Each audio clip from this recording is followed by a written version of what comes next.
During his tour in Japan, he ordered a gargantuan fleet of 500 limousines, gathering such an enormous... Come guys, 500 limousines.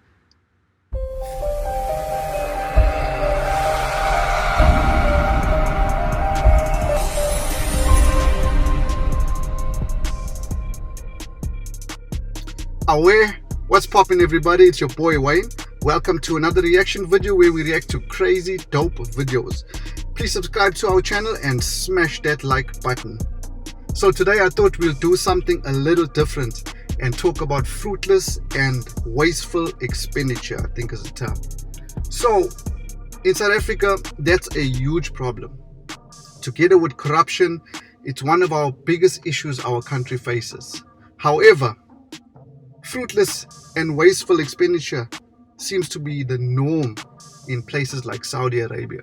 We're going to check out this very interesting video that shows how the king of Saudi travels. This will blow your mind. Check it out.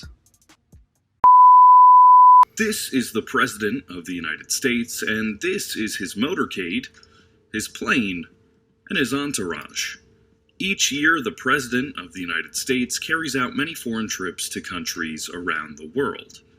To ensure that he remains safe in every corner of the globe, the Secret Service executes carefully thought-out, elaborate plans that involve enormous amounts of resources and a world-class logistics network. If there's another person on this earth who enjoys a similar treatment, then perhaps... Let me just also add that I believe that all presidents, all leaders of every single country waste money when it comes to where they live, how they travel, how many bodyguards they require, where they eat, what they eat. I believe that some of the stuff that happens on government level is outrageous.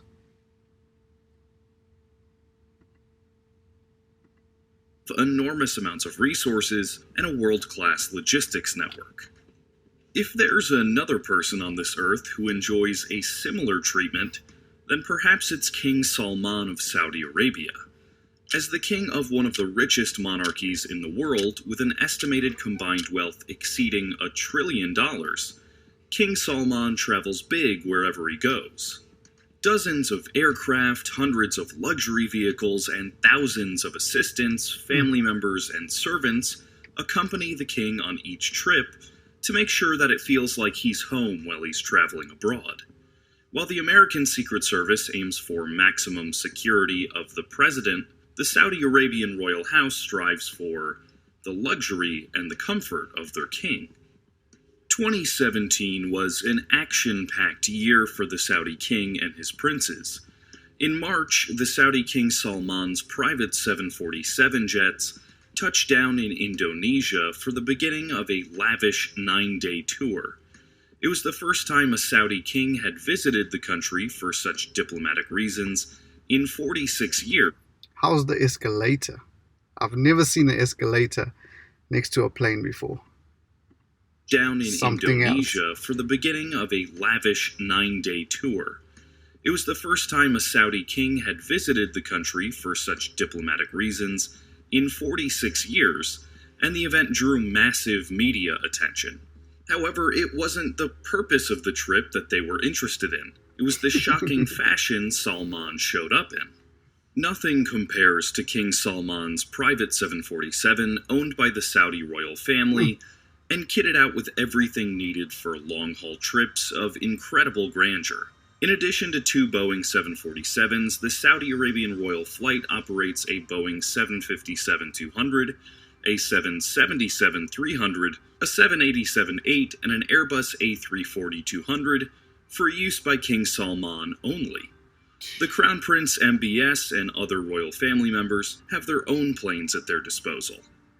The Boeing 747-400 as a commercial airliner is one of the largest passenger aircraft capable of accommodating more than 600 passengers. Now imagine the same aircraft decorated as a private plane, featuring superfluous decorations, expensive leather seats, conference rooms, staterooms, and bathrooms with showers, and you're looking at nothing less than a This does not look like you inside of a plane.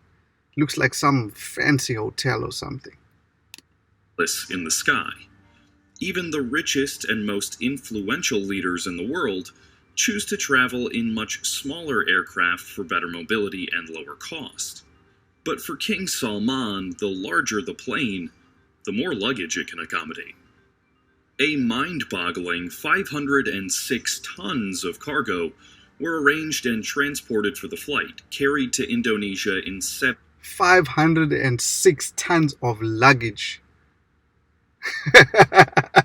What is included in his luggage?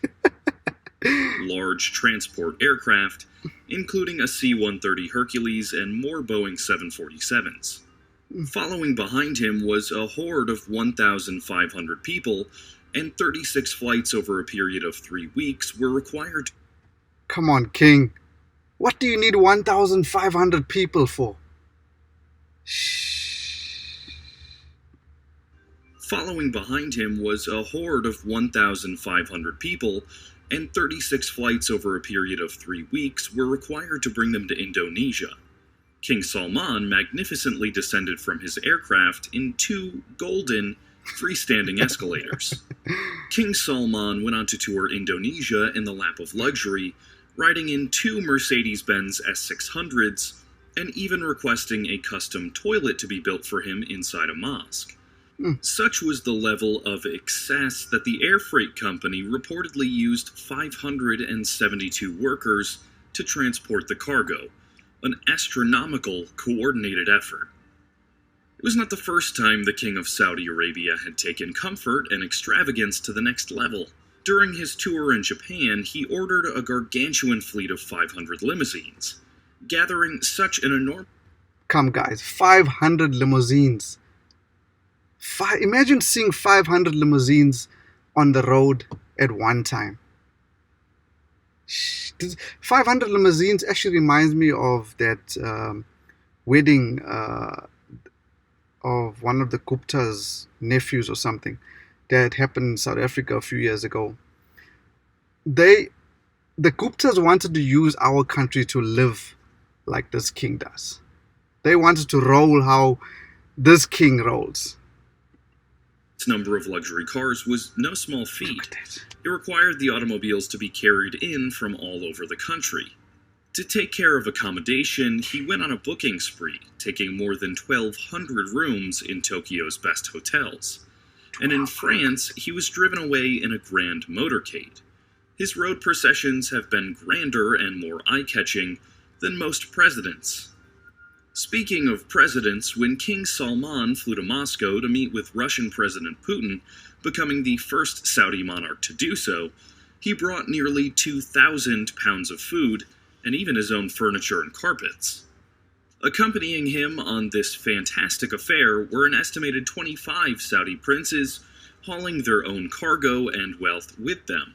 When the group arrived in the city, they went... Why would the princes need their own wealth? Why can't you leave your wealth at home? This is madness. Fantastic affair were an estimated 25 Saudi princes, hauling their own cargo and wealth with them. When the group arrived in the city, they went overboard on accommodations, booking out 2 entire hotels. Permanent residents were vacated, and guests had their stays abruptly canceled. It cost... Imagine I was living in a hotel, and I was told that the king of Saudi Arabia is coming, you have to leave. I would be so pissed. Salman around $3 million just for a few nights, but of course he paid the sum without batting an eyelash. Despite all of these preparations, the king had to go through excruciating discomfort and embarrassment when his multi-million-dollar golden escalator malfunctioned in the middle, and he had to descend the steps on his own. He actually had to walk.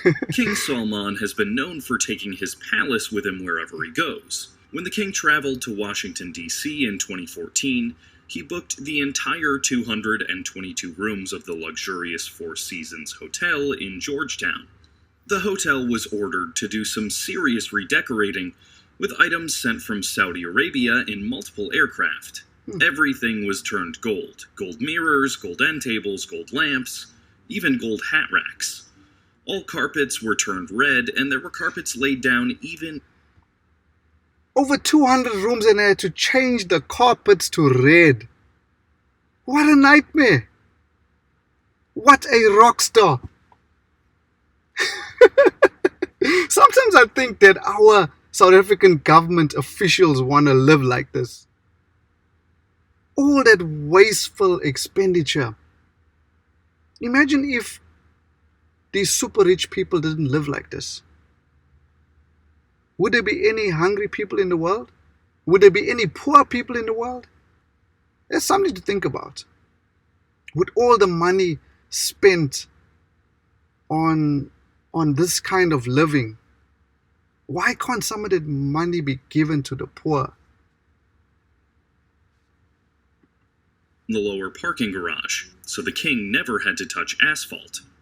Following in his father's footsteps, when the Crown Prince Mohammed bin Salman, the next in line to the throne, made a trip to Los Angeles, he rented the entire 285 rooms at the Four Seasons Hotel in Beverly Hills, racking up $2 million in nightly costs. At the property, everything from the son, the prince. We've also got a prince of South Africa, Prince Dutuzane Zuma. I wonder if you live like this. I wonder if you book out an entire hotel for your entourage. Mr. Zuma, I wonder if you do that. It's interesting. The entire 285 rooms at the Four Seasons Hotel in Beverly Hills, racking up $2 million in nightly costs.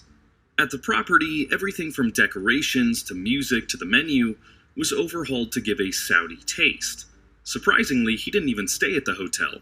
He nested in a private residential place, while the hotel was mainly used by his entourage. Another story of the Crown Prince's fabulous displays of wealth was when he completely booked out 3 entire island resorts in the Maldives at a cost of $30 million in 2014, arriving in a luxury yacht with practically a small army of bodyguards. This excessive booking outraged many holidaymakers who believed the Saudi king was unnecessarily intruding on and ruining their vacations. In 2015, when King Salman and his entourage of 1,000 people arrived for a holiday in the French Riviera, it sparked a massive protest. Over 100,000 residents petitioned against the closure of the public beach outside his villa. The mayor also wrote to the president in protest against unauthorized work done by the Saudis at the property, where a slab of concrete was poured directly onto the sand to install an elevator for the king. In case you're wondering why... What? Can't you walk to the beach? What you need an elevator for? Yeah. But listen to that, eh? The mayor had to call the president to complain. The president is man. He's been paid. He's been sorted. Yeah. King Salman requires such a big entourage. First, he has a big family that usually travels with him, and secondly, he likes to take his servants with him during trips. On his global travels, King Salman has been known to keep 150 professional chefs on hand, so he could pick and choose who would serve up the next delicacy. 150 chefs on hand. Don't work. I'll choose which chef works tonight and serves the meal. 150 chefs. Why can't you have 5 chefs?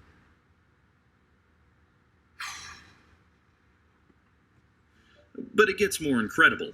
Many of the Saudi princes have replaced standard hotel staff with their own private servants, just so they could have their coffee the way they liked it, every day of every international expedition.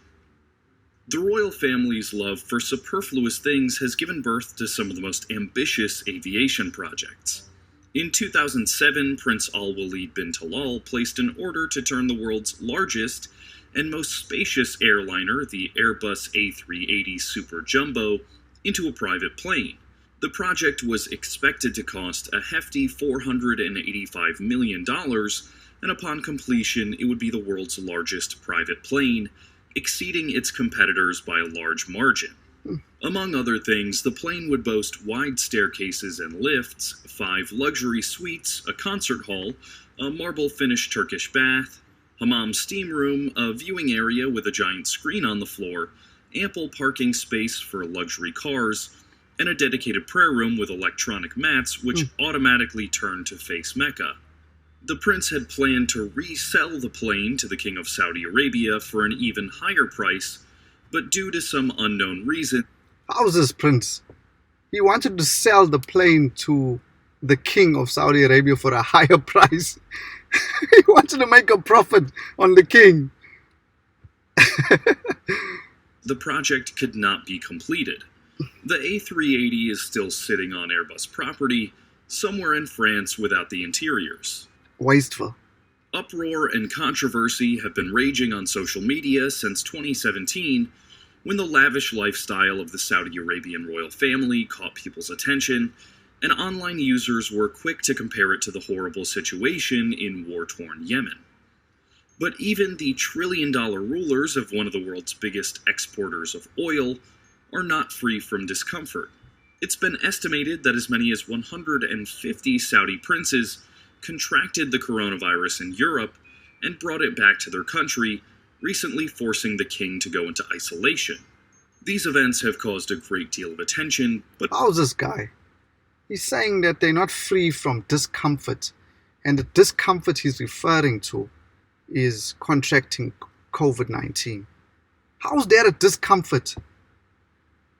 You were living a life of luxury. Having COVID-19 is least of your worries. You're still living in this fancy hotel being served by its servants.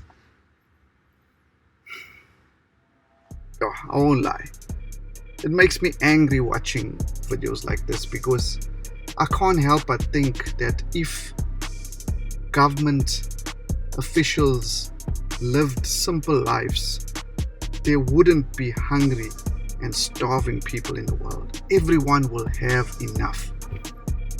If governments used money allocated for work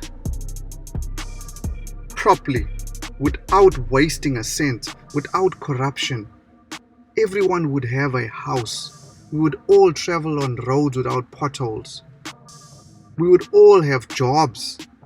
We would all have food on our tables. I respect people with money. I respect the super rich. But don't you ever ask yourself, why do I need 20 types of meats on the table for dinner to choose from? I don't understand. Somebody help me understand this. It doesn't look as if the Saudi Arabian royal family is going to stop anytime soon.